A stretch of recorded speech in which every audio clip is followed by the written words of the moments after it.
మంగపురం అయితే వచ్చినాం ఫ్రెండ్స్. ఎండ మస్తు అంటే మస్తు కొడుతుంది. ఇదిగో పొలం కాడికి అయితే వచ్చినాం ఇప్పుడే. ఇంత లేట్ అయింది, గంట పట్టింది నా నుంచి. అంత గుంతలే కాబట్టి ఇక లేట్ అయింది.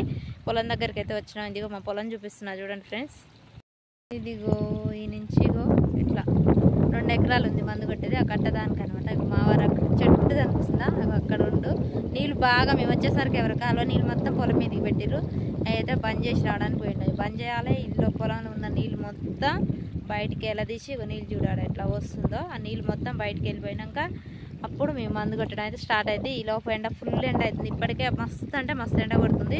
ఇప్పుడు ఈ నీళ్ళు పోసి మందులు కలిపేసరికి నీళ్ళన్నీ వెళ్ళిపోతాయి. ఇదిగో మా మందు పంపు చూడండి. మందు పంపు, డ్రమ్ము, మందులు. ఇక బండి కూడా ఇలాగే తీసుకొచ్చినాం. పక్కన వేరే వాళ్ళది పొలం నాటు కాలేదు. ఈ పంపుతోనైతే మేము మందు కొడతాం ఇప్పుడు. ఫ్రెండ్స్ నీళ్ళు అయితే ఎక్కువైనాయి కదా. ఇగో మా ఊరు వచ్చి మొత్తం ఇట్లా గండ్లు పెడుతుండ్రు. నీళ్ళు మొత్తం వెళ్ళిపోవాలి. బాగా కాలువ ఫుల్గా వస్తుంది. నీళ్ళు మొత్తం అయితే ఇక పొలంలో పడ్డాయి. ఇంత అమ్ముంటే ఇంత ఇబ్బంది ఉండపోయేది. అమ్ముంటే రెడీగా మేము వచ్చేసరికి అన్ని నీళ్ళు ఎలదీసి నీళ్ళు పోసి డ్రమ్లో పంపు స్టార్ట్ చేసి మందు పోసి రెడీగా ఉండేది అనమాట. అమ్మ అయితే అక్క దగ్గరికి వెళ్ళింది కదా. ఇక అందుకోసం మాకు ఇబ్బంది. చేసే వ్యక్తులు ఉన్నప్పుడు మనకు తెలియదు కదా, వాళ్ళు లేనప్పుడు మనకు తెలుస్తుంది. ఇప్పుడైతే ఇక నీళ్ళు చూడండి ఎన్ని ఉన్నాయో. ఇది పోయేసరికి 2 గంటలు పడుతుంది. నీళ్ళు మస్తు నిండి మా వారు వరం తిరుగుతారు మొత్తం గంటలు పెడుతుంటారు. అలా ఈరోజు అనుకోకుండా ఫుల్గా వచ్చి ఇంత ముందుకు రాలేదండి, కొద్దిగా తక్కువ వస్తుండే. అందుకనే నీళ్ళు అంతగానం పడవు అని కొంచెం పొద్దుపోయే వచ్చినాం ఇంటికాడ పని ఉండి. ఇక మస్తు పొలం మొత్తం నిండిపోయింది. ఎట్లా గంటలు పడలే.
ఇంకా ఇంటికి అయితే పోతున్నాం ఫ్రెండ్స్. ఎందుకంటే నీళ్ళు బాగా ఉన్నాయి కదా. నీళ్ళన్నీ వెళ్ళాలంటే చాలా టైం పడుతుంది. ఈలోపు ఇంటికి వెళ్ళి అన్నం తిని ఇంకా గడ్డి వేసుకుపోయేది ఉంది. అదైతే ఇంటికి వేసుకొని పోదాం, ట్రక్కులు వేద్దామని చెప్పేసి మేమైతే ఇంటికి వెళ్తున్నాం.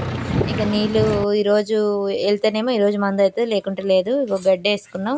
ఇంటికి వెళ్ళే దారిలో చూడండి ఇటు పక్క ఏరు ఇటు పక్క కాల్వ. మా ఊరికి వెళ్ళే దారి అన్నట్టు 2 పక్కల నుంచి మధ్యలో నుంచి వెళ్ళాలి. ఎంత బాగుంటుంది అనుకున్నాం. అక్కడైతే చాలా మంది చాలా అంటే ఇక్కడికి వచ్చి ఫొటోస్ దిగడం, ఇక్కడ స్పెండ్ చేయడం, చాలా దూరం నుంచి వచ్చి ఇక్కడైతే ఉంటారు. మా ఊరు చుట్టూ ఇలాంటి అందాలు అయితే చాలా బాగుంటాయి. చుట్టూ చెరువు, ఇటు ఏరు, ఇలా కాల్వ చాలా అంటే చాలా బాగుంటుందండి. పల్లెటూరు వాతావరణం అంటే మా ఊరు బెస్ట్ అని చెప్పవచ్చు. చాలా బాగుంటుంది. నాకైతే చాలా సంతోషం అనిపిస్తుంది ఇక్కడ. ఇక ఇంటికైతే ఈరోజు వెళ్తున్నాం. మందు అయితే కొట్టట్లేదు ఫ్రెండ్స్. రేపు మందు కొడతాం. ఓకేనా? మన వీడియో నచ్చినట్టు సబ్స్క్రైబ్ చేసుకోండి.